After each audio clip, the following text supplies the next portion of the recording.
Welcome to the You Are a Force podcast channel, your go-to space for real stories, fearless dreams, and unstoppable women rewriting the rules. And the force behind this podcast. Here is your host, Binoli Botadara.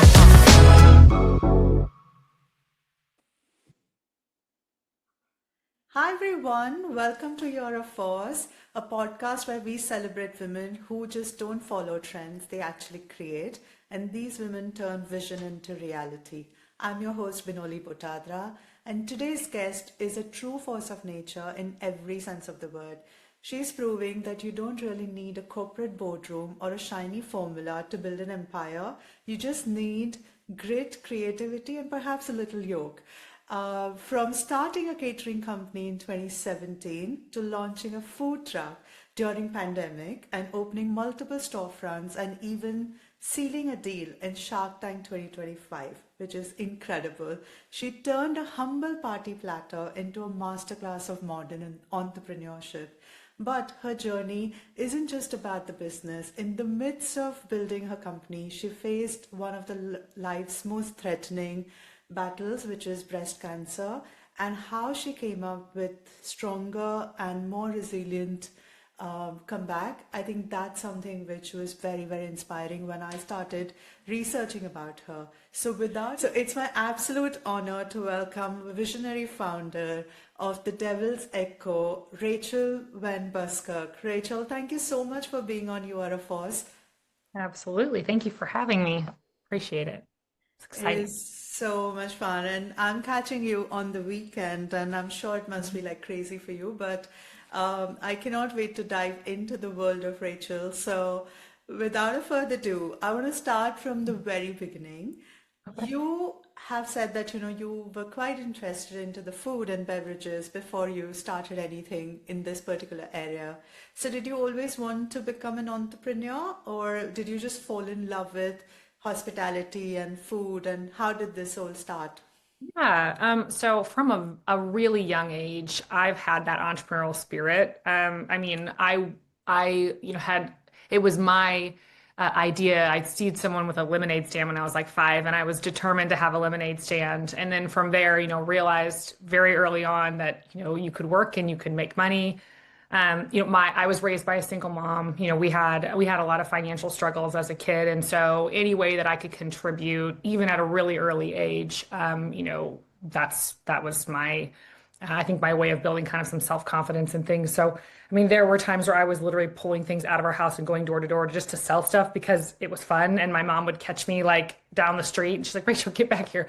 From early on, it's always been part of my personality, I think. I think I was just born an entrepreneur. My dad was a painting contractor. He was self-employed as well. Yeah, my first business was a jewelry business when I was like 8 years old. And I had business cards, and I would make these beaded bracelets. It was like kind of back when that was a really popular thing. And so my mom would take Wow. these high schools and craft shows. And I would sell like hundreds and hundreds of dollars worth of beaded bracelets. And that was my main focus. And then I did that for about 5 years. And I started doing custom jewelry for people in middle school, like my friends' moms. And then I had a candy business for a little while too that almost got me suspended. So I was selling pixie sticks in middle school, and that was the first time I'd ever heard the word profit margin. I was pulled into the principal's office because I was handing these little bags of candy, like tubed candy powdered, to all these kids, and they thought I was dealing drugs. And so I was terrible. I know, and I was so scared. I was the only time I've ever gone to the principal's office. And my principal, Mr. Alfrey, he sat me down. He had like a cowboy hat on, and he was like, "So I heard you've been selling stuff." And I had my bag with like probably, $40 worth of goods in it. And I'm like, Wow. "Yeah, pixie sticks." I start telling him about it. And he's like, "Well, what do you buy them for? What do you sell them for?" And so I buy 100 for $1, and I sell 20 bundles of 25 for $1 each. And he's like, "Oh," and he explained, like, "That's a pretty good profit margin, 300% or 400%." And I was like, and it like clicked that day that I was like, "Oh, okay." So we're kind of understanding like this was a business. Anyway, so I ended up having to, they like cleared my locker out. I had like $600 in cash in my locker from all of this candy I was selling. And and so yeah, to your question, I have always been an entrepreneur. And then, when I got to high school, I had a friend who worked at a local small breakfast spot, didn't sell alcohol or anything. So they were hiring kids at 13, 14 years old. And so I ended up getting a job there and I bussed tables and I started serving tables.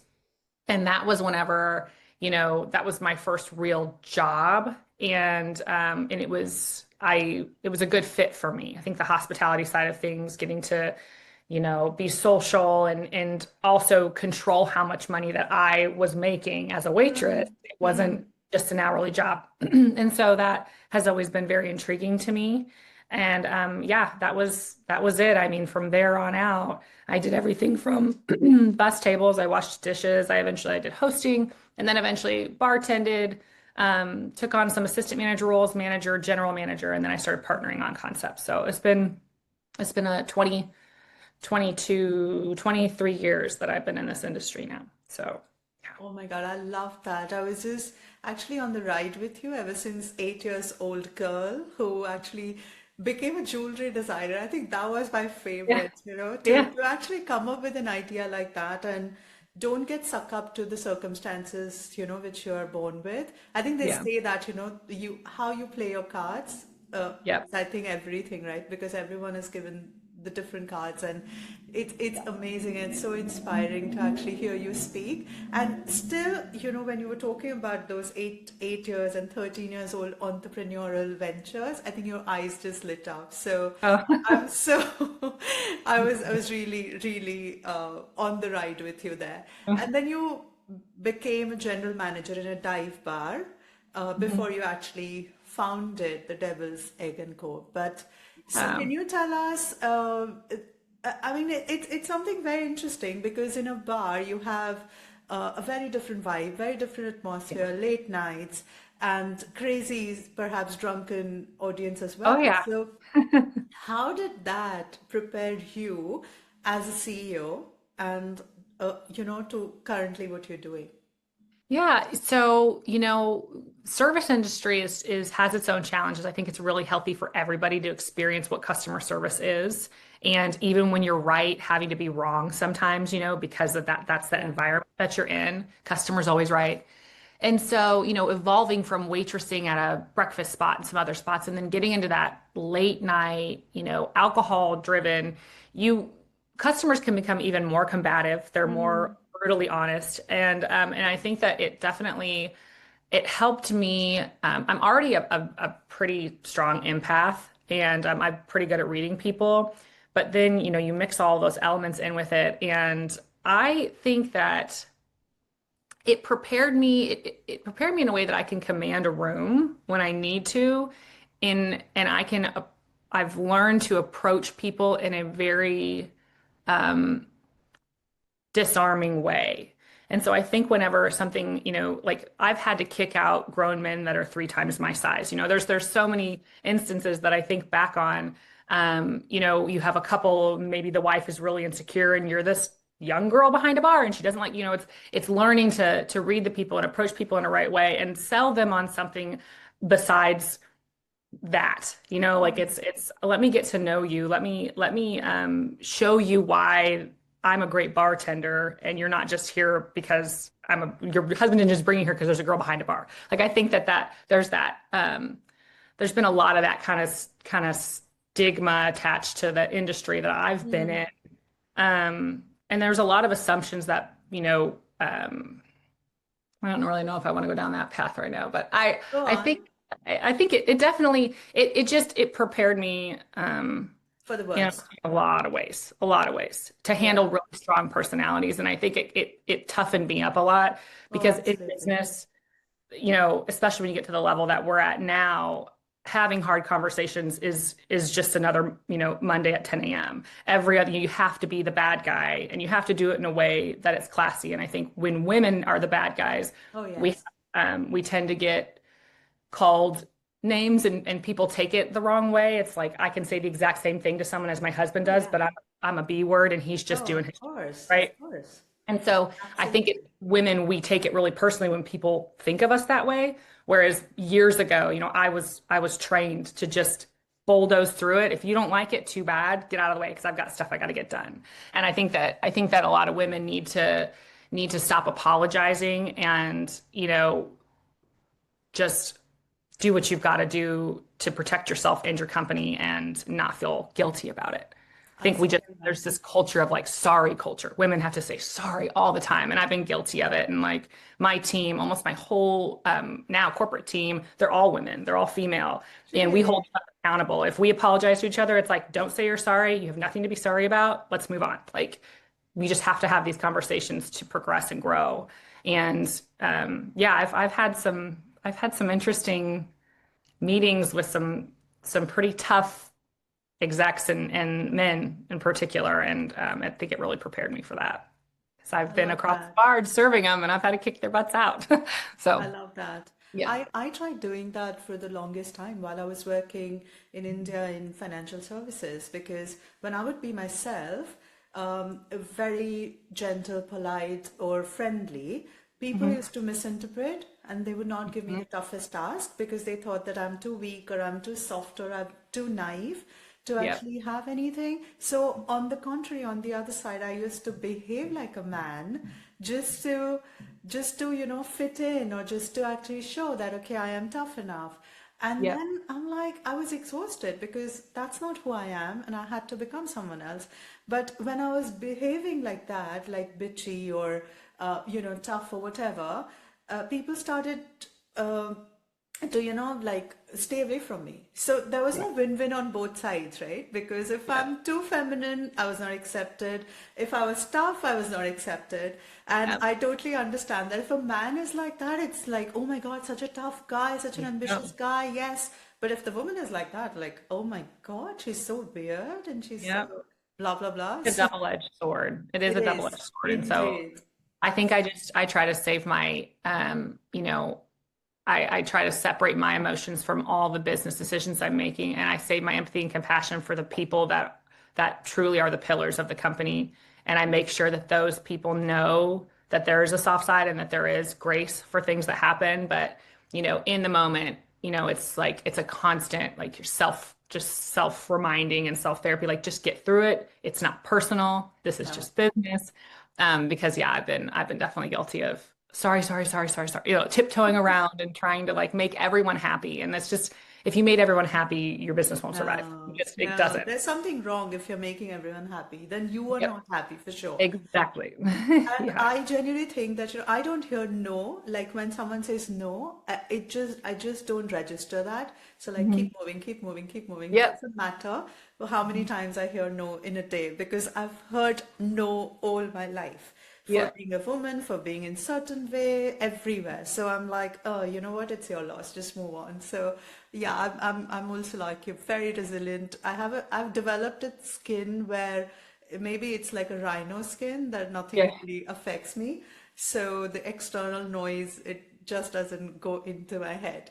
But I want to pick up that you started your catering business in 2017. And that was like something which is so amazing. So what was that reason you started? And also, when did you know that you cracked the code and you have sort of arrived in life? So the company started when I was running that little dive bar. I had to make food for customers on Sundays. I was trying to build up business on Sundays, and we didn't have a kitchen. So I always made these really elaborate brunches, and I always made deviled eggs because they were easy. Over course of a couple weeks, then months, the customer base grew from, 12 guys to them and their friends, then them and their wives. And then I have 70 people waiting outside on a Sunday for me to show up with my catered lunch. Well, my boss was really stingy and he wouldn't up my budget. So I had to get creative with what I could cook all these people, and they love the deviled eggs. So this one Sunday, I just was like, you know what? I can't do a taco bar for this many people. I'm just going to buy more eggs, and I'm going to do taco flavored eggs. I'm just going to do this big buffet of deviled eggs. If they love them, I never have any left over. We'll just see what happens. And I was enjoying making them. So when I went to culinary school, and when I went to culinary school, I was always envious of the bakers. They were always the really smart kids in culinary school. And they weren't as creative, right? But what I loved about baking class was decorating the cakes, but I hated baking because I like to, beat my own drum, and I want to put whatever I want into a recipe. You have to follow instructions with baking. So that didn't really, coincide well with my ADHD. And so so anyways, deviled eggs, using the piping tip and making them look pretty, it was this way I could express creativity and almost get a piece of that cake decorating without having to do all of the math and science that went behind it. So I always enjoyed making them. And so I was like, okay, I'm going to do these taco flavored deviled eggs. I made like 250 of them and I set them all out really pretty. And at the time I had them in like foil pans and they just looked, it's just so crazy to think of like how what the best I could do back then and how far you come with anything you put your energy into, like how much you can learn and how great you can get at something. And so I had them all set out and my regulars show up and one of them, his name was Dick Wilson. We called him Wilson. He was like 75, big guy. And he had this like kind of like bulldog face, that kind of permanent frown. And he's a foodie. And so we'd always talked food. And he came in really excited for this taco bar. And he's kind of waddles in and he looks at me and he looks at the table and he's just pissed. He's like, what is this? This is not a taco bar, And I said, I get him his Doers on the Rocks because that's what he drank at like 10 in the morning on a Sunday. And I was like, just try them. So he grabs a flimsy little plate and he like puts like 8 or 9 eggs on it and he plops down on his chair and he's just like pissed at me. And so give it a try. They're all starting to kind of sit down. The guys are like talking about it, like, I never get deviled eggs. I don't remember the last time my wife made me deviled eggs. And they're just like kind of starting to strum up all these conversations. And Wilson, he takes a bite and he starts chewing and he looks at me and I'm like on pins and needles because he was like, he was like the guy at the bar that everybody, loved and his opinion mattered. And he doesn't say anything to me. He just keeps chewing and he pulls out of his pocket a cell phone. So nobody knew Wilson had a phone. This guy, I'd never seen him use technology. And the phone was literally probably from like 1995. It was flipped down, and this was like 2017. And he pulled the antenna up, and he's still chewing, and he's looking at me, and all the guys are like everyone's dead silent, looking. What are you doing? And he pulls his phone out, and he calls somebody, and he's like, "Yeah, Jim. No, this is Wilson. Yeah, no, this is Wilson. Yeah, you got to get down here. These are the best things I've ever had in my life." And he's like, couldn't believe that he's never had a deviled egg any other way. And it was like, I valued his opinion so much, and really all of them, because I think what was really valuable, back to your question about what prepared you for this business and being a CEO and all of that, I was exposed to so much, I don't want to call it Trump talk, but behind closed doors, these guys at happy hour talking about business and talking about their experiences and from their perspective, like growing companies, most of them were entrepreneurs. They were the ones that could get away at 2 or 3 in the afternoon, or the ones that probably needed a drink by noon, because they were so stressed. And so I learned a lot about business and I got a lot of really great connections early on. I built trust with a lot of these pillars in my community who, would go to their little dive bar where they didn't want anybody to bother them. And I was that person that was kind of their therapist slash, made sure that every experience they had was great. So anyway, so Wilson was very important to me. He was a very successful retired.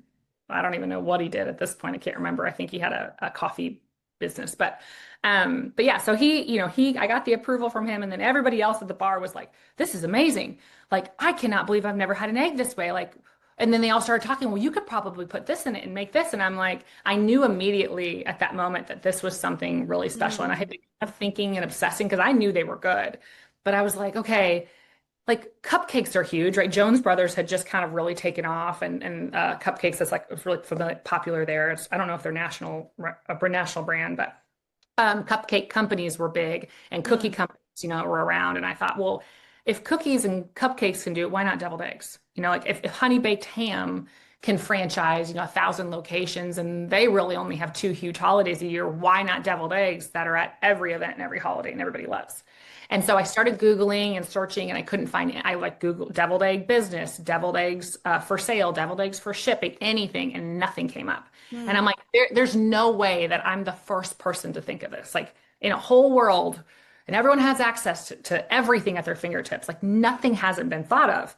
And I'm telling you, I searched for days and I could not find anything except Paula Deen's puts bacon on her eggs. It was like recipes. And I'm like, I think I've got something here. Like I think I found something that no one's ever done before. And that to me in itself was like fireworks. I'm like, I'm going to do this thing. And I called my sister and I was like, hear me out. She's always been my biggest fan. She's like, she's like a second mom. She was way stricter than my mom growing up, but she knew what was going on, and my mom was a little more naive to it. So anyway, I said, I think I'm going to start a deviled egg business. And she was like, okay. And I'm like, like I think franchise, like deviled eggs in different flavors, like cookies or cupcakes, and like we'll just franchise. And this is 10 years ago. Like, oh yeah, we'll just franchise. Like I have any clue what that's gonna take. And she was like, hell yeah. She's like, that's awesome. I love that. I'm like I said, I'm gonna call it the Deviled Egg Company. Like I'm just gonna call it that. And she's like, let's do it. Like do it. And I'm like, okay. So I went home, I told my husband, he thought I was crazy. I told my mom, she thought I was crazy. And I spent the next couple months at this bar developing different flavors. And I made at the time, I had developed 6 different flavors and I had done these focus groups each week. I would bring the previous flavor and the new flavor. And then I would have these guys fill out forms and tell me, what did they like? What didn't they like? What would they pay for this? Is it too salty? All that stuff. And fortunately, I had a very candid audience. I had a group of guys that did not hold back. They were very honest with me, whether it hurt my feelings or not. They didn't care. And so I got a lot of valuable information back then. And that was like September. And then by end of October, I had let this little other dive bar had a kitchen in town.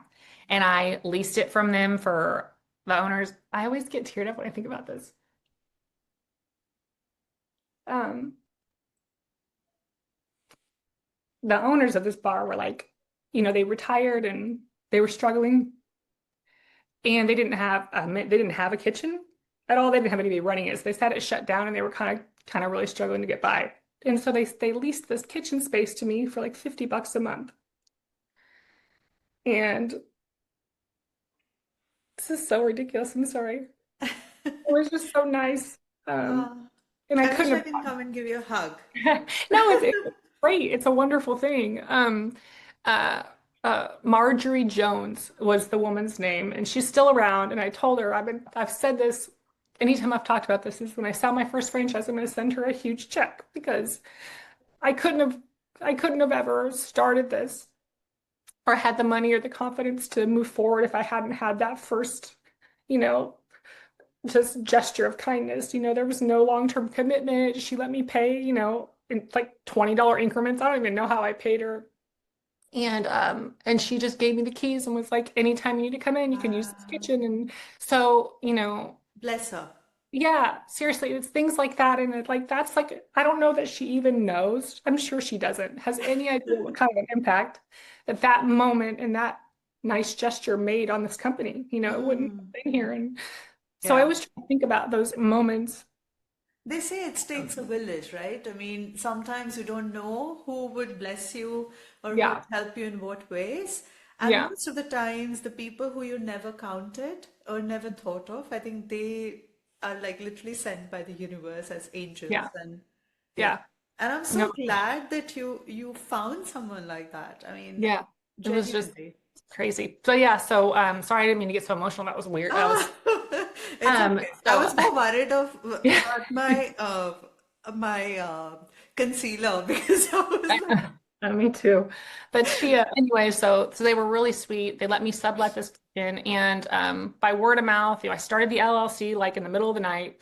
My husband was like, "Okay, I guess we're doing this." He's just kind of like, "Here we go. Here's another crazy idea." And that first Thanksgiving, him and I made 2,500 deviled eggs just for word of mouth. I think I had like 15 wow, followers on Facebook, and then we did 5,000. wow. And that's a lot of eggs when you're just 2 people who are like, I didn't have recipes and weight. I had nothing, to go off of. We were just throwing ingredients together and like whipping them out as fast as we could. And so anyway, so that was, I think that back then, I knew it was something special. To be honest, I don't feel like even today that I've cracked the code. Like I don't see myself. I think as an entrepreneur, it's never enough, right? Like that's what Yeah, drives you is that yeah. if I could look at myself 5 years ago and, just a glimpse into my future, I would have been so proud of me. I couldn't have probably believed where I would be at. But I think that that's what, makes a great entrepreneur is that you're not really ever satisfied. And I think And that your is, goalpost also keeps moving, right? Today you achieve yeah, this, and then you're obviously imagining, thinking of what's going to drive you next. So I think that's something very healthy for anyone. I think your goal yeah, keeps changing. If you are very satisfied with the stagnated growth, I think that's not healthy. yeah, I genuinely think that. And so I really want to understand that, most of the businesses in restaurants have vast menu, right? They have millions of things to offer because they do not want customers to go. But yours is a completely different strategy. With one particular ingredient, you make everything. So how do you innovate? And then how do you come up with this different flavors or different product categories in just the one simple ingredient? I think I've always been extremely creative. So what I loved about food and beverage and especially mixology, that was kind of my specialty, was that I could make a drink taste like anything and I could make it taste like there wasn't alcohol in it at all. And I loved that challenge. So, when I realized that an egg is really pretty bland, you can do just about anything with it. Once I got that recipe and the wet ingredient to dry ingredient. I mean, ironically, there's a science behind this as much as I hated baking. It really is very technical at this point. So, I know, what dry to what sauces to how much fat to how much sugar really we're going to need to make a flavor profile that's going to wow people.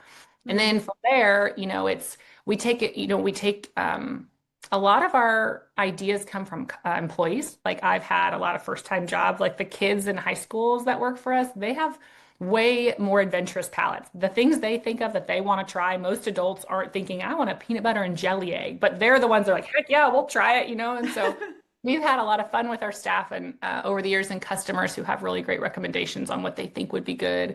And so, yeah, it's just a lot of trial and error. Nothing's ever perfect. The way that we've operated is rip the Band-Aid off, try it, progress over perfection. You can't get better until you just do it. And so a lot of these, eggs, some of them we stumbled into an amazing recipe the first try, and some like our crab rangoon, I think we had like 20 or 25 renditions before we got it right. But we knew it would be amazing because everyone loves crab rangoon. So let's make this egg taste just like that. And then you've got to get into like, how are we going to present it? How do we want to build it so that we can do it consistently, and how do we, simplify the process? And it's just, I don't know. There's been so much innovation's my favorite part.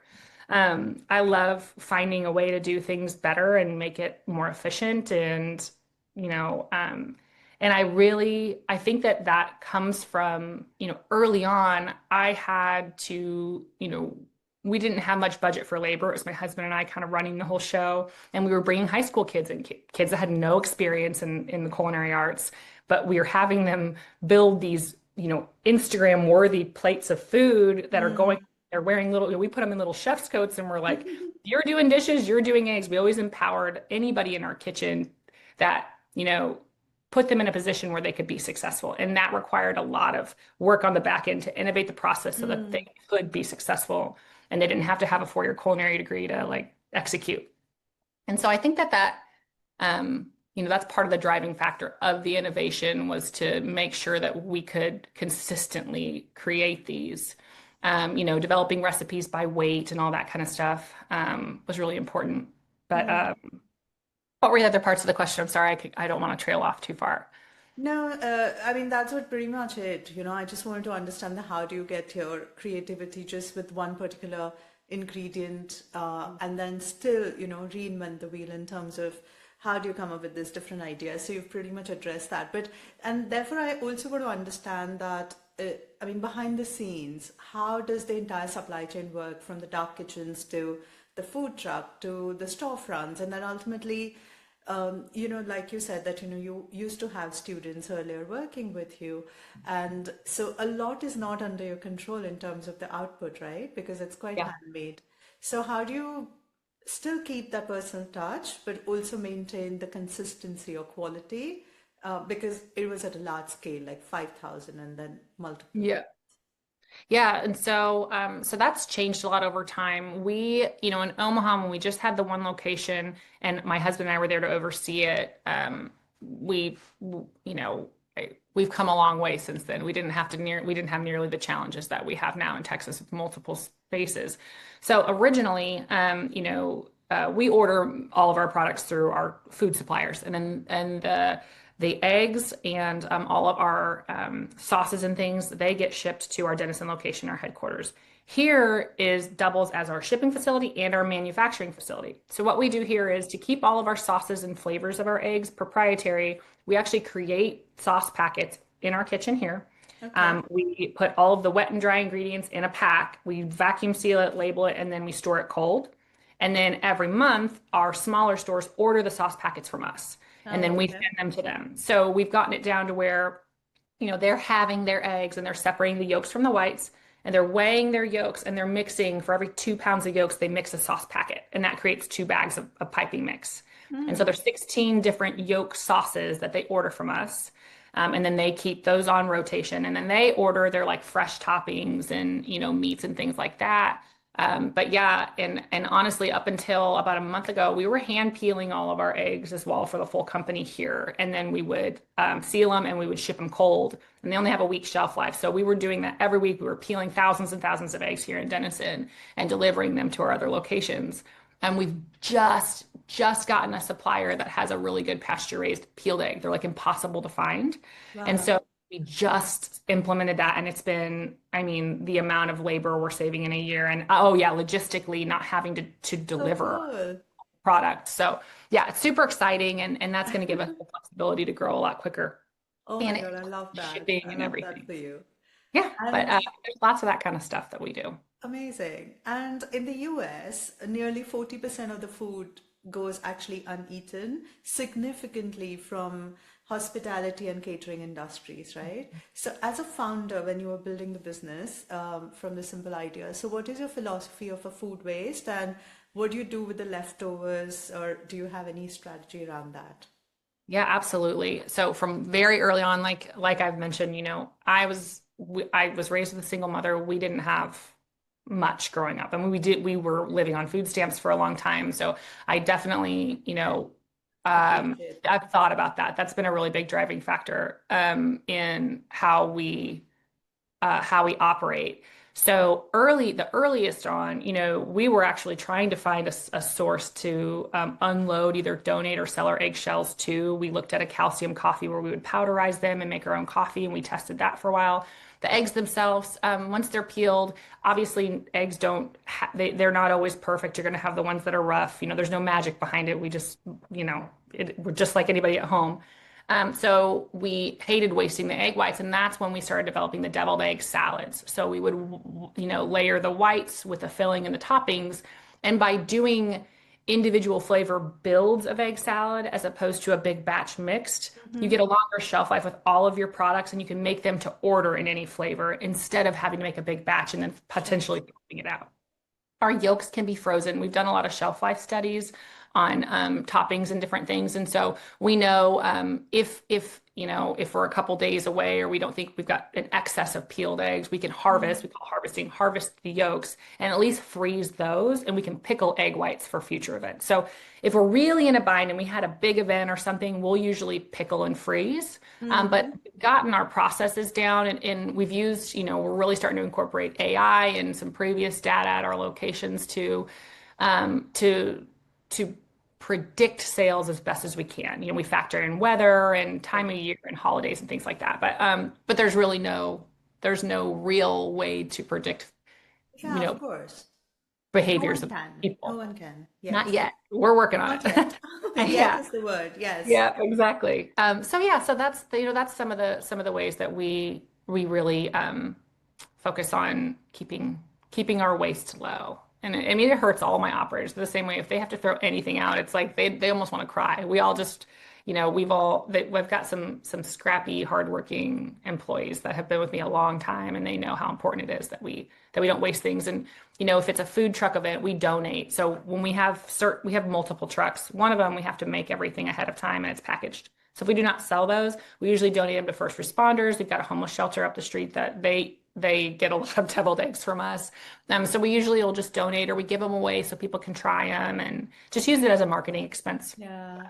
Yeah, it's just the small gestures, right? When I used to live in India, wherever you go out in restaurants, whatever is the leftover food, there's no concept of taking the leftover food home, like what Okay. it's in the Western world.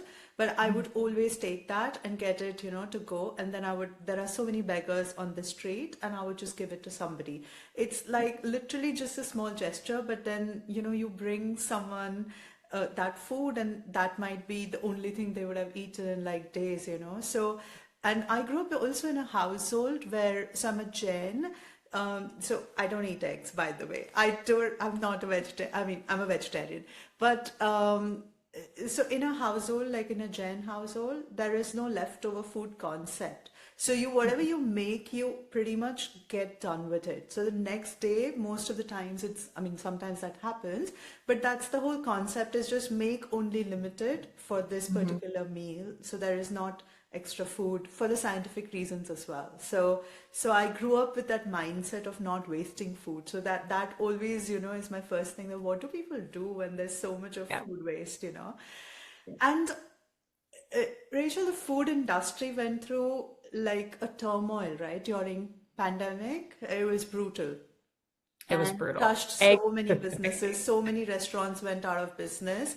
And that time, you actually thought of food truck, which I think is a genius idea. Oh, So, yeah. or maybe it was the most riskiest decision, It right? was pretty risky. Yeah. So, okay, so what made you decide, and how did you redefine the whole idea of entrepreneurship with that? Yes.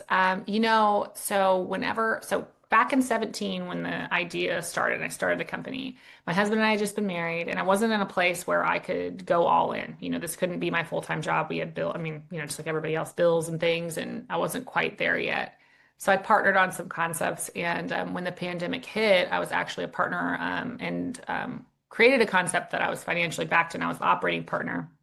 A really successful restaurant. It was cocktails and appetizers in a nice area in Nebraska. And I was working myself to the bone. There were a lot of 100-hour weeks and things like that, and I was really passionate about it. But I always knew Deviled Egg Co. was what I wanted to get to, and this was a really great stepping stone to learn and bear some of the weight of ownership without the Mm-hmm. full commitment. It was a really great opportunity for me to have those other partners that Yeah. could help with the business side of things while I was able to be creative and just execute. So I was getting my feet wet. But when COVID hit, it was the first time since I was 13 years old that I was without a job. I mean, that I didn't have to work, I guess. And so it was like a creative, explosion. Like I was like, I got to do something. And then, and so I had, I don't know how many weeks, 3 or 4 weeks straight before I was called back to start doing to-go food with our team, of just being creative and developing this plan and getting it all together. And at that time, I'd also been reached out to because it was known that these restaurants had all shut down. Everybody was out of work. So there was a lot of other restaurateurs in town that had been reaching out saying, hey, what's your deal? Are you still partnered there? Are you running that? Do you want to come do something new? And I had a lot of offers, and one in particular. And I said, no, I kept telling them, no, I'm going to do my own thing. Like, I'm going to do my deviled egg company. I've worked for everybody long enough. I can't keep doing this for somebody else. And one in particular said, well, what if I invest in that company and you help me with this project? It's a win-win. And at the time, that particular investor had no idea what I was talking about. I don't think they really understood like the magnitude of what I was wanting to do. And so I ended up moving forward with that deal, which didn't end up being the best fit for either of us. And so we did part ways. Okay. And I maintained the majority ownership of my company at that point. But a lot happened between then. That's not anything I want to get into now. But anyways, it was, that was kind of that bridged the gap from, I can't jump off full time financially, but now I've got this offer where I'm going to get some cash. I'm going to help them with another food and beverage project, make a salary, and get a focus on my dream. And so it was a good transition for me to get out of, working for someone else full time and having at the time, a partner who had a vested interest in my company and theirs.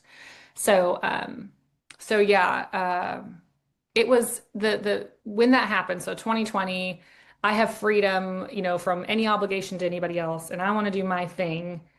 Um, when you're that passionate about something, I've been this way my whole life. Like any red flags just disappear. Like it's like there's nothing's gonna stop me, and everybody's gonna see this the way I see it. And like I've always been a very positive person too. So it's just like, when life gives you lemons, you make lemonade, and then you build the stand, and then you sell them for $10 a cup because no one else has lemons because you bought them all. It's like it just there was never a time where I thought this wasn't gonna work. I just knew in my soul this is something I had to do, and I would make it work. If I had to make it work, I was going to do whatever. And so because we didn't have a way, we couldn't, there was no dine-in, it was all carry out. We had to develop a website quickly for people to be able to pick up. But marketing was really tough because we weren't anywhere near the holidays. It was the summer of 2020. And people weren't searching for deviled eggs. So we thought, okay, we can get a food trailer, a little food truck, and I can just brand it. We can start doing some of these outdoor events because people were going to outdoor events at the time. And they weren't that busy, but it was still people. And so we started plugging it into these organized events in Omaha.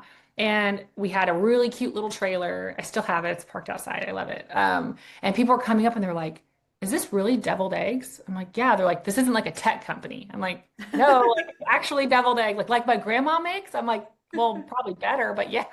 Yeah. And so we're selling, eggs, and people just went bonkers. Like our social media platforms started to go up significantly, increase in followers.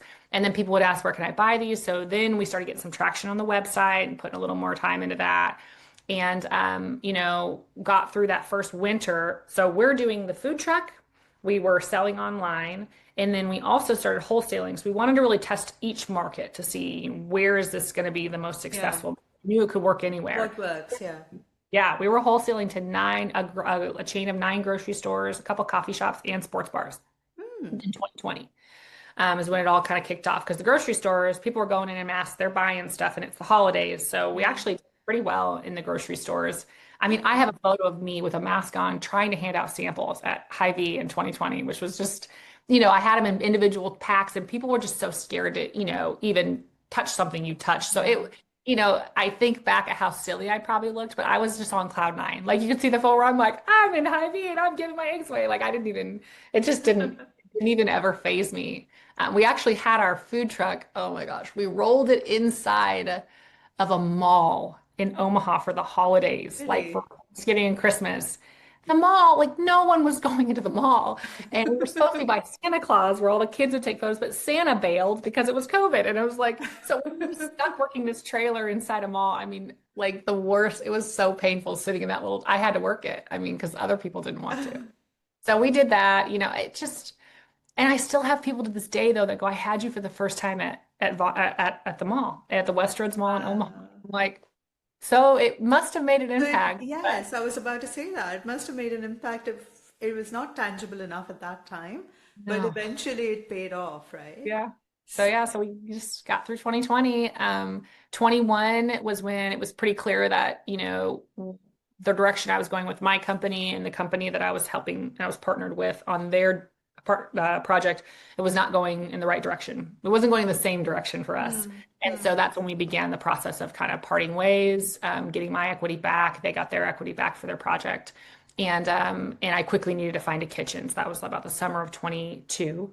And I found a little space out west that was a juice kitchen before, and it had like floor drains and coolers and all the stuff I needed. I'm like, screw it, I'm going to do it. And so I signed a lease that August, and I was determined to open on National Deviled Egg Day, November 2nd of 2022. And we did it. I mean, I got my CO the night before at like 5 p.m. and we opened our first store, and it was just empty, and I didn't know what I was going to do, and I didn't know how I was going to support the overhead with just eggs. And that was when my husband had the idea of like, well, it could be like a sushi restaurant because I have all this cocktail, experience and full service restaurant experience. So we're like, let's make it an experience. Let's make it like a sushi experience. Do rolls of eggs and do cocktails with it. And they understand that, people understand that. So we did. And it was just one thing. We just kept adding things, and we just grew it. I mean, our first year in Omaha, we did November, December, we did like 50,000 in revenue. And then we did like just shy of 400,000 in 23. And then we did over 524 in just a little like 2,000 square foot space. Wow. We hustled a lot of food truck events. And so, yeah, so that was more power to you. What's that? I would love to try when I come to the US. I would love to try. Maybe you can try something vegan. And then maybe that could be the new rage. Who knows? But, yeah, we did. We tried it with mini potatoes. We tried to devil mini potatoes. Okay. They're really, I didn't practice enough on how to scoop the potato out and like keep its shape. We had a lot of struggles. We've had a lot of requests. So it's not, it's not maybe off the table. Yes, maybe the next one. But Rachel, I really want to go a bit personal that the entrepreneurial journey is itself is not a straight line, and on top of it, you found the breast cancer.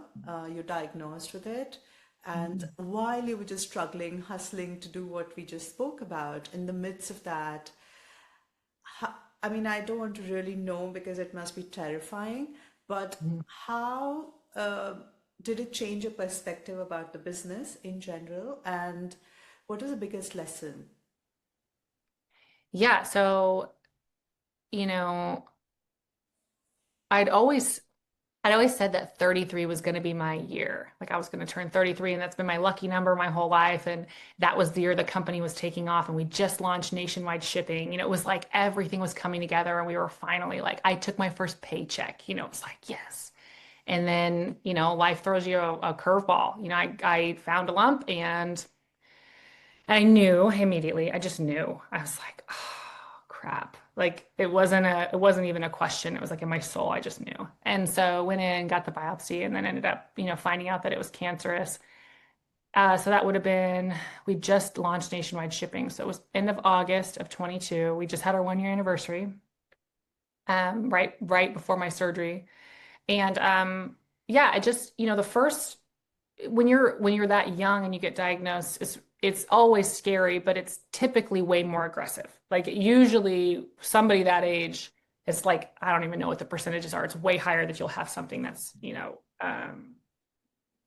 much more aggressive.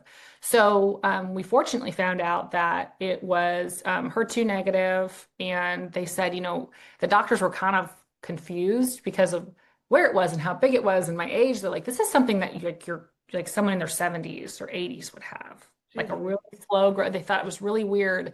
And so, I was really lucky to be one of the few percentage of people that what they originally thought they could just, do a lumpectomy and possibly radiation. Well, then they did an onco test, and it was like they found out, that there was a lot more to it than that. So I ended up thinking I was going to start radiation on Monday. I actually started chemotherapy instead. And so there was no time to buy the wig and all that stuff. Like the chemo was probably the most traumatic part. Just, I think for me, and this has got to do partially with kind of being a woman in business. There's always been that. I think being a redhead too, from early on, it was like, you're really pretty for a redhead, or you're really successful for a woman. It's like, I hate that. Like, I can compete with anybody, regardless if they're a woman or a man. Of course. So, the last thing I wanted was for this diagnosis or this thing I was going through to be a crutch or to be a reason why someone supported me. And No probably sympathy. messed up, but I'm so private about my personal life. Like even with the Shark Tank stuff, we told them about it, and I was so nervous because they actually, well, I'm not supposed to talk too much about interactions, but it did come up during our negotiations. And I thought, oh no, this is going to be like on national television, because I got through all my treatment, and there were very few people knew that I was sick. I mean, you could tell I looked sick, but most people didn't know about it. And that's how I wanted it to be. I just Yeah. wanted to keep running my business as And me, you and didn't I want didn't a want to be, limelight to go to that, right? You wanted yeah, the spotlight to be on the core thing. yeah, on the Right. business, on the food, Yes. on the thing that I was Yeah. building, and yeah, Which is so fine. it was, yeah, it definitely put a wrench in things. I pivoted, your mindset when you're going through chemo and something like that, like everything's thrown off. I was definitely depressed because your body's just depleted of everything. And so I don't know if my judgment was really probably the best at that time, but I did know that it makes you think a lot about how you're spending your time. And, I've been submerged in work. I've always been a really hard worker. I've always been obsessed with, whatever job I had or company I was a partner in. Like I've always just been a workaholic, and I've missed a lot of things, a lot of weddings, a lot of birthdays, all the holidays that, my family puts together. And my family all lives north of Dallas here in Denison. So while I was sick, I was visiting them a lot, and they were coming to visit me. And it was just like, I just knew I wanted to be closer to them. Like I knew this company wasn't going to stop, and that it was going to be just as demanding. Like this wasn't going to stop. But like, wouldn't it be nice if when I had like an extra hour, I could just go hang out with my niece and nephew and like just be around them? And it just hit me. I was like, I have got to be near them. And so during chemo was when we started looking for spaces here in Denison, and I knew my lease was coming up in Omaha. So I talked to my key players, my managers, and they were like, "We'll move to Texas." Heck yeah! I was like, "Okay, great." So we made a plan, and I started building out the restaurant here. And then last December, our lease was up, and we closed it down. My operating partner and her husband moved down. My other operating partner moved down, and the rest is history. We just started expanding in Texas. So um, Amazing. it was I think what I don't know what I learned the most from it. Um, I think that it just taught I me, think I think you learned what values you the most. No money, no fame, yeah, nothing. I think people, and that's what in the life's toughest moment we actually realize how humane we are. You know, yeah, it's interesting. One of my best friends, she actually asked me that, what is that one thing from this life you want to carry forward into the next life? And I ended up saying my mom. And so she told me that I have asked this to like at least 20 people, and nobody said my car or my home or my whatever, right? So that's actually something which is like, wow, because she said I said the thing, I did not say who or whatever, but you yeah, still valued something completely different, which you want yeah, to take it. And I was like, wow, and that's what pretty much it, right? I mean, sometimes we just run behind the materialistic stuff, but what at core I think is the family or the friends or the relationships, I think, yeah, they value because once you're gone, they are the ones who are gonna miss you the most, maybe not your customers or whoever for that matter. Oh, I agree. I agree. Yeah. That's interesting. I'm going to use that. I'm going to ask some people that. So Yeah, I, tell me yeah, what they have to say.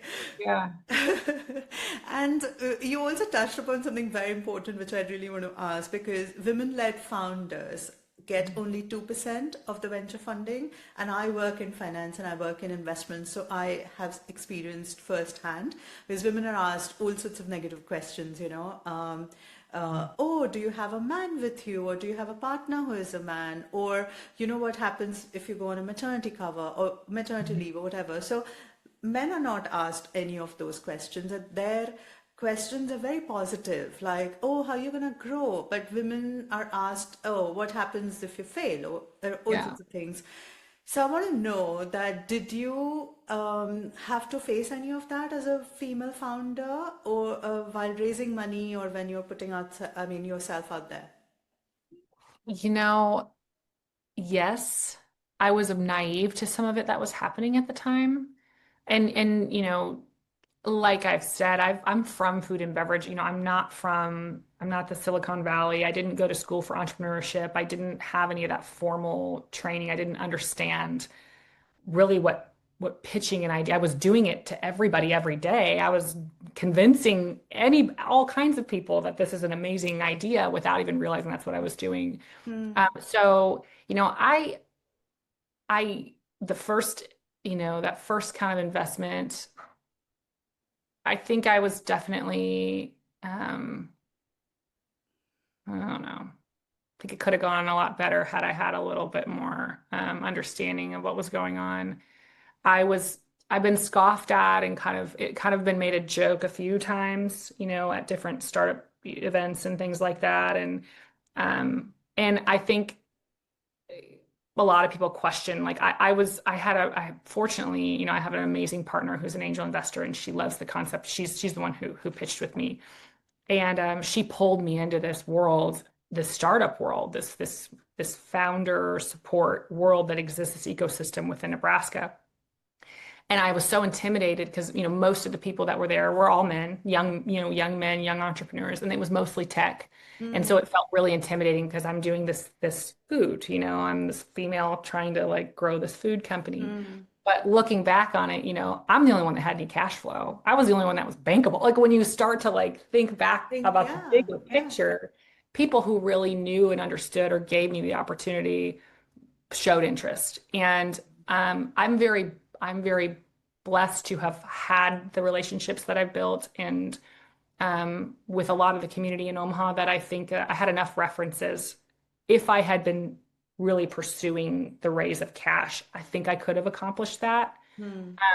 But but I'm glad I didn't. I'm glad some of the ones that I was, initially interested in didn't work out because it was, it forced me to kind of bootstrap and innovate and struggle Yeah. and have to really, really scrap and figure out how this thing was going to survive. And then, once it did, then I had this amazing support system. And actually, Alexi, she was my first check, and she was a female angel investor, and she, was really big about women do not get the funding that they need.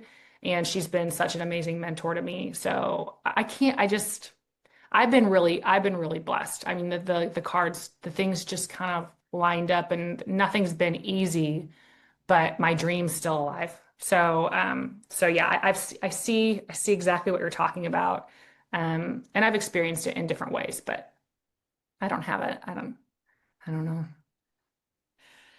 It's, I hope one But day I'm I can. glad you don't, I'm glad you don't have one particular thing. You know why? I'm sure there must be thousands, but you did not pay attention to that because you wanted to focus on the positive, Yeah. and that's why you don't remember it. So it's Yeah. okay. And and therefore I want to bring the Shark Tank because you were very popular for 8 years where you were, but Shark Tank put you in the limelight.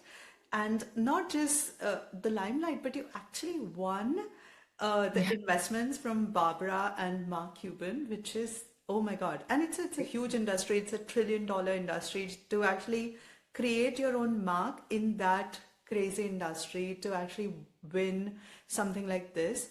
So please take us to the journey. Things Yeah. which we did not see on the air. How do you apply? How does that happen? If someone would like to apply today to the Shark Tank, and what do you think, apart from just the business numbers, differentiated you to actually win the investments? So I think, so actually, so from when you're applying, I've heard, I can't count how many times over the last decade, probably 1,000 times, people said, you should be on Shark Tank. This is so great, it's so unique. And I always said, I don't know. I'm like, there's nothing proprietary about it. I just don't know that we could handle that. I just, maybe one day if they reached out to us, I've said that so many times. And, in February of 23, I get an email and it says, raising funds, Shark Tank on the subject line. And I gasped. And my mom was sitting right there in the restaurant we're in right now. And I said, Shark Tank. And she's like, what? And I go, it's probably just an advertisement. And so I looked, and it was an executive producer, Max Swadlow, that said, I saw you on TikTok. Are you interested in raising funds? This is a really unique concept. And I'm thinking, okay, this is still going to be some kind of spam. And I said, well, actually, we were literally just about to start testing the franchise model in McKinney, and I was getting some funding from a bank, high percentage, all that stuff, which we ended up doing anyway, but because this whole process takes forever. But and I said, well, yeah, I'd be interested. And he said, do you have time for a phone call? So within like 15 minutes, I'm on the phone with him. He's like Wow. in something. My mom videotaped the whole conversation. It was an hour and a half. I'm talking to this guy. I'm on Oh. speakerphone. My mom's bawling. My sister's there bawling with my Ah, they're just like listening, like they can't believe we couldn't so believe it was cool. real. Oh my And he's God. just, he's saying like, I just think they'd really love this. He goes, this might be the first thing I've seen that we've never had on the show. I've never seen this. This is so unique. And so from there, he's like, are you interested? It's yeah. So then we start the process just like everybody else. And the normal process would be that you would apply online. A lot of the people do get found, the producers see something and they like think it'll be good and they'll reach out to you. And then there's a lot of in-person pitches that they'll have at convention centers and things like that. So there's like 100,000 people, I think, annually that apply. And Wow. then they narrow it down to like at first it's like they narrow it down to you made it to the last 1,000. And Okay. then from there they narrow it down to 100 people. And those 100, and you got to go through background checks. You're providing them, this is a real pitch. You need real numbers. Your business has to be squeaky clean. There can't be, you have to be squeaky clean. And so that process with attorneys, and it takes a long time to really get everything together. If you're a small, scrappy business, you maybe have a very expensive CPA making sure everything's Yeah. for the last decade, which we did because we had a pretty, we were fortunate. But I can't imagine if I didn't have the partners and the support I had, it would have been a mess. I don't think we would have ever gotten on the stage. I'm just too disorganized. But yeah, so we went through the whole process, and the whole time they're saying, even if you film, you may not air. You might not air. Lots of reasons. Lots of things happen. If your pitch just isn't good for TV, you could get a deal and still not air because it just isn't Oh, exciting to watch. okay. So we, fortunately, we get to the point where we film. We filmed September of 24. The season started like a week later from people that were filming in May. And we were actually supposed to film in May, and the Mavs made it to the playoffs and Marks in every episode. So they had to like push a bunch of the filming in May off to September. So we film, and we're under NDA. We can't talk about it at all. And we still don't know. 100 people pitch, and they only air like 60. So out of Mm. 100,000, we're down to like one of Wow. possibly 100. 0.6%. Yes. Crazy. Yeah. So we know what happened. We can't tell anybody. So we're kind of trying to prepare, but they don't know when they're going to air you. They don't tell you. You can't know, right? And so they'll give you a 3 week notice. You don't Okay. know until 3 weeks before, and at that point, you can start to kind of get ready. Sure. We end up being the season finale, which means we waited the whole year to May, and we're like getting every Oh. episode that goes by. We're like, maybe we're not going to air. Oh. Like, we may not. Yeah. That happened, and they're like, yeah, people have gotten deals and just not aired before, and we're like, oh no. But you had And received the money and everything. so we're still in the due diligence process with them. Okay. The Okay. the pitch, what we discussed, we were in there for an hour and a half. We talked about the whole business, scraped through everything. They love the concept. When the deal with them is based on franchising, and we're close, we're just not quite ready to franchise, and our stores have to perform to a certain level for Before. them to. And we discussed all this with them. I mean, this was very transparent. This is Mm. You just don't see it all, right? Mm. Their teams, we've been working with their teams. We've reached out to their teams for advice. They've been amazing. Like, they're all the kindest people you'll ever meet, Really? regardless of how they get portrayed on TV, the villains or whatever. It was the funnest. It was just such an amazing experience. Like, I get goosebumps thinking about it because I can't believe it was real. It was like every entrepreneur's dream, to just Of course. Of to course. just and then be endorsed by every single one of them. I mean, all of them were like, this is so good. And before we walked out, I don't know if it was Lori or Dan or which one was like, I don't know if you can see this, but everybody's food is gone. It's completely gone. Like, we all ate it. Like, they're going up to our display to eat more food. And Mark was just eating our display while we're like, okay, we're like trying, kind of getting out of the tank, like, okay, well, like, thanks, guys, and they're like, well, this is great. They just kept wanting to talk about it. Yeah, so that was kind of the experience getting into the tank. And then like I said, their teams they operate at a level that you can't even imagine. I mean, it's like every person that operates below them is like CEO level. They're just Mm. on point. And so the door with them, that those conversations are still being had, and they're open. We've actually raised money with a different group for now to get us to franchising. And then in franchising, we're hoping, that we can work something out with them still and move forward with that. But their skills and what they're going to bring for us, I wouldn't want to waste it at the stage we're in right now. We're just not ready for that. And as soon as we've buttoned up all of our franchising preparations, I think it'll be the Mm. right. So we're excited, but they've been great. And I I was hope I just didn't say thinking more that than it'll I'm. be like a perfect match in made in heaven, right? Because you have Yeah. all the core expertise and they would bring everything else, and then it will just, take off in the things where, or in the way you would have maybe you wouldn't have even dreamed about. So I'm so excited. And what was the biggest learning? I'm sure you must be super nervous, but what was the biggest learning when you were pitching? And because sometimes when they're interested, but then sometimes they don't even show. So what was the learning in terms of how you went about it, and what do you think apart from the product? What were they gauging into a founder which you had to offer compared to all others? So, with the pitch, I just kept focusing on just be as excited, no matter who you're talking to, talk to them like it would be anybody else that I meet on the street, like, and be loud enough they can hear you. It's a big room. So, but yeah, it was just show the enthusiasm, like be genuinely enthusiastic. Like, this is everything you've worked for a decade. Like, don't waste it, And I had Alexi, we were both so excited and so nervous at the same time. And We had practiced so much and it was just like, just get this out, get it out the way you want it. And so honestly, as I'm pitching, I wasn't really thinking a lot about what they were Reacting. thinking. Yeah. You're just get it right. Tell them what you want them to hear. Get to the points that really need to be pointed out. And then ask their questions, and they giggled through it and they were all so smiley. It was just it was good. As for what they I don't know. With me, I think that, it was a combination of Alexia and I both. She has such a strong, and we didn't really get into her background, but she has such a strong, financial background. And as an angel investor herself, she knew what they would be looking for and how to really portray, get to the point, right? Like when they ask a question and it's finance, that was her wheelhouse. And we knew ahead of time, if there's any of these things get asked, she's got it. If it's anything about the creative side and the journey and like the stuff that I could be really passionate about, it was me.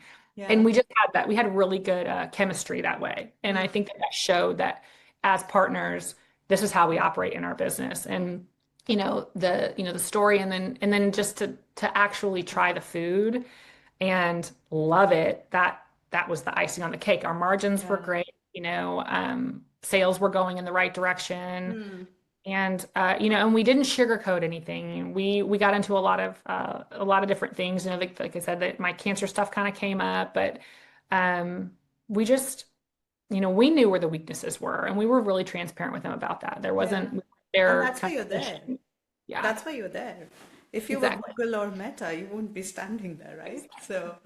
So no, I mean, amazing. I'm so proud of you, seriously. And, listening to the entire story and going on the journey from the 8-year-old girl to this is like, I'm genuinely clapping for you. Thank you. And looking back,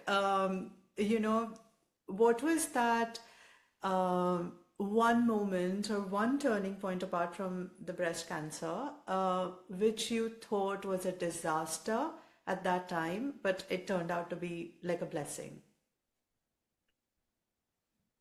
Um,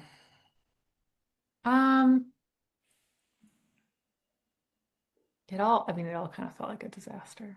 I think that, my biggest takeaway in hindsight, like looking back at it, so as a workaholic, as somebody who's so passionate about everything, I lived, ate, and breathed at that restaurant, everything, and I've always really struggled to delegate.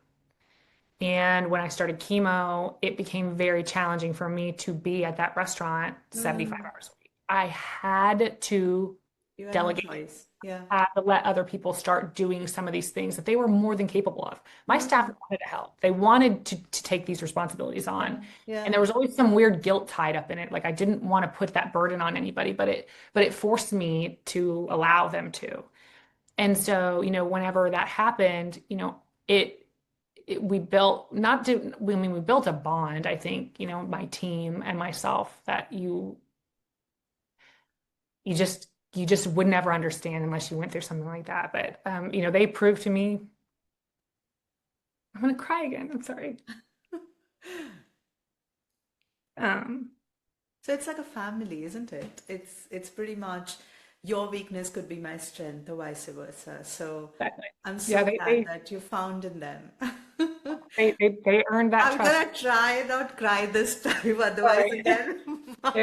They're amazing. They're amazing people, I'm and they're so happy. partners now. They've earned their equity in the company, and they're young. I mean, Amber So and good. Jeff are my two operating partners. They're like 23 years old. They started Oh, peeling eggs from high school, and now they're literally running stores and like. so cool. So I'm so proud of them. Like, and So great. they've done so much for the company. So yeah, it's amazing. It's amazing. Wow. I don't have kids, so it's like I get to see them grow up, and it's just so cool. Yes. And I want to just end on the note, but I want to ask that what's next for you? What's next for the company apart from just the franchisee in 2026? Are you planning to go global? What's on the card? Yes, so global has always been the plan. We are currently we just submitted for permits. We're opening another location near the DFW airport in Capel, Texas. So it's kind of in Dallas, the Dallas area. And then we're in talks with, and we're going through the process of applying for 1 to 3 spots within the Dallas International Airport. If Okay. we can get into that airport, that's like the fourth largest, busiest airport globally. Okay. Then that's our bridge to start getting stores in other countries. And I Mm, think that, you know, that'll that's the goal. If we and we get exposure to so many people throughout all over the world because they're mm. traveling in and out, and Yeah. we Yeah. just I think that that will be a huge turning point for us. And so and it'll bring in a little more revenue to help fund all of the expenses that go into, developing those franchise disclosure documents and things like that. So Okay. that's our plan. We're definitely, and we're zhuzhing up our shipping. We're getting some better, more exciting kits and packaging things a little bit differently so that we have a little longer shelf life. And gifting our eggs will be a little bit easier and more affordable this holiday season too. So Oh, amazing. And if you need any help for London or India, please let me know. yes, Happy to help. absolutely, And absolutely. yes, and last but not least, what is that one unfiltered advice you have to give it to any woman who is listening, who is planning to start her own dream business? What is that one piece of advice you would give it to her?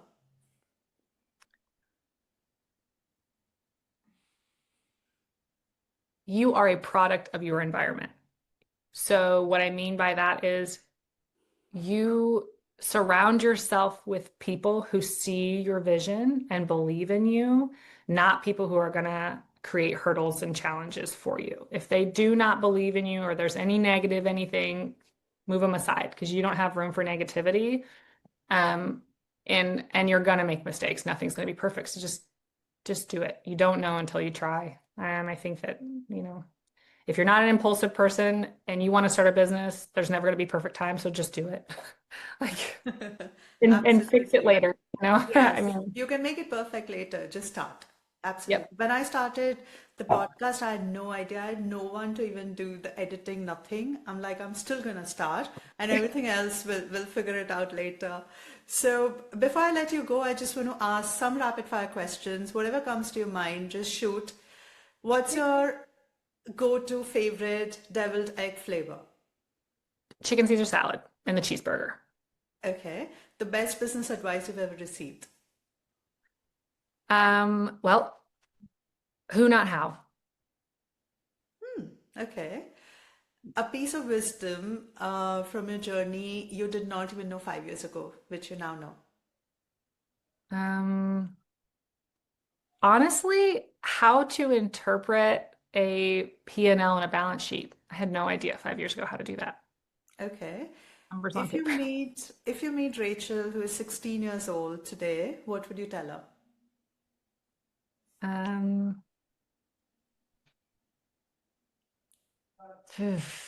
Probably a lot of different things. Ease up on the booze a little bit. You don't need to party so hard in your 20s. Fair Believe in enough. yourself. I mean, really though. Believe in your don't conforming to what society expects of you is not was never my direction to go. And I think that I spent a lot of years fighting this entrepreneurial itch and feeling guilty for being in the service industry when it was what I was great at. Because it was the full formal college. Things like that were expected and it was there wasn't as much encouragement to be self-employed as there is now. So I would definitely have reassured, follow your instincts, follow your gut. Just do what you really love to do because that's what you're going to do anyways. Don't waste your time. Love that. The most underrated skill a founder should have. Um, Decision making. I mean, I know that's important, but no, that's not. It's probably not the best one. Know how to read a room. Yeah, I agree with that. One food brand or one business you secretly obsess over. Humble cookie. I'm not even a cookie eater, but the way that they have grown in since 2018, what they've accomplished is so impressive. I mean, I love their branding. I love how fun it is. And just their execution has been like mind blowing. Like I think it's amazing. What's the most bizarre client request you have received? Um, I had, it was kind of bizarre. It was sweet. I had somebody call me from like, this was way early on even before 2020. They saw me on Facebook and they asked if I could make a specific deviled egg recipe and buy a bottle of wine and deliver it to their friend's door from California with a handwritten note. And I was like, yeah, of course. So I literally made this deviled egg recipe from scratch that they wanted. And I delivered these eggs with a note and a bottle of wine to some random gal. She paid me for, she Venmoed me. But it was like Wow. 2018. And I just drove them there. It was like a 40-mile drive or something. I don't know. It was odd. Wow. But hey, I probably have a customer for life. I don't know if she's ordered since then, but What's a daily self-care routine? Actually, so my husband and he works from home, but he's got a pretty stressful job, and he's always here helping. So what we've done is him, myself, and my dog, we get up early, like 6:30 or 7, and we go for a ride every morning, and we drive around our little town of Denison. We get our coffee, and we talk, and we catch up for the day, and we like make just kind of a plan of, what's going on, and get on the same page. We listen to, podcasts or something, and just talk. Just spend some time. That's really good for me, and I think for him too. Starting the day with that. What's one book you would recommend for people to read? So back to that good advice. The book is called Who Not How by Dan Sullivan, and essentially if you haven't read it, it's amazing. I just audiobooked it. You have or haven't? No, I have not. Oh, so good. So Really? yes, any entrepreneur, anybody who owns and runs a business, or even just for your own personal life, what it talks about is getting the right who's in every lane so that you can execute. So if you're finding yourself in your business, in your job, or even in your life, just saying, how do I do this? Then you need a who. You need someone who knows how to do that. Not trying to retrain yourself as an adult to know accounting or, graphic design. It's always who, not how. And if you have enough money to solve a problem, then you don't have a problem. And that's really what the pillars of that book is. And I've listened to it a few times over the years, and it's just a really great refresher reminder of, it's okay to not know all of the things, and it's Yeah. better to get someone to do that stuff that really enjoys the things that you hate to do, right? So we all move faster, we can grow so much quicker, and we can be so much more efficient if we're just put in our lanes where we know we're going to be successful. So I love that's that. given me a lot of freedom as an entrepreneur to that mindset. I'm going to give it a read for sure. So And good. last question, what does success mean to you? Success means, I think, early on it would have been recognition, and it would have been definitely tied to my ego. But now looking back, what really like fulfills me and brings me joy and is whenever I see people who have started with our company and grown, and I see these new job opportunities that are opening up, and we're building this company that is big enough that I have control over how it impacts people's lives. Like to be able to create a job in an environment where women and people, and women especially, because it's all women, where they can thrive and like see themselves in a potential C-level position that they would have never imagined themselves in, like CFO or a CEO, CTO, like what? Like that? No way. I'm like, well, yes way. Like, more about this company than anybody else, regardless of your age or gender. Like, you're built for this. And so I think it's just so fun to like empower and watch our team develop into this well-oiled machine. And it's thanks to, I mean, my partner for sure. She comes from a corporate background. She just knows people, and she knows how to get them in their lanes. And it's just I think that to me is really when I feel the most successful, is when other people succeed that work for us. And they feel like they're really bringing value, and that they're part of something bigger. And like watching Jess and Amber, I always refer to them because we're a small team still, but they have their stores. And when I see them light up and they've hired someone who now can manage, and like they're self-sufficient, it's like it's such an amazing feeling to like watch that happen. Yeah, it's cool. It's really, really cool. Wow. Wow. And that's a legacy you're building, actually. So, on that note, Rachel, thank you so much for such an authentic, powerful, inspiring conversation. I genuinely feel like my heart is full, though I've cried, but I know, me too. But you taught us that, the extraordinary ventures often come with the most unassuming places, and the ultimate ingredients for success aren't found in your pantry, but within yourself. And you have shown us also that the true innovation isn't about reinventing the wheel, but it's also taking simple idea with ambition and resilience and transforming into something so magical, which you've done. And to all the listeners, if Raechel can do it, so can you. So find your extraordinary in ordinary and keep creating, even without a perfect ingredient within yourself or outside. Just look for what works for you. And remember, this wasn't just a podcast, it's a conversation, it's a global sisterhood.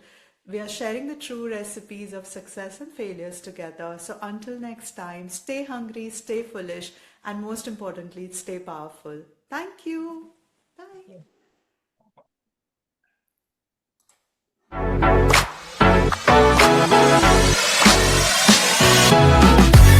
Thank you for listening to You Are a Force. Hit subscribe and join us next week for more powerful stories from women rewriting the rules. Until then, keep building, keep leading, and remember, you are a force.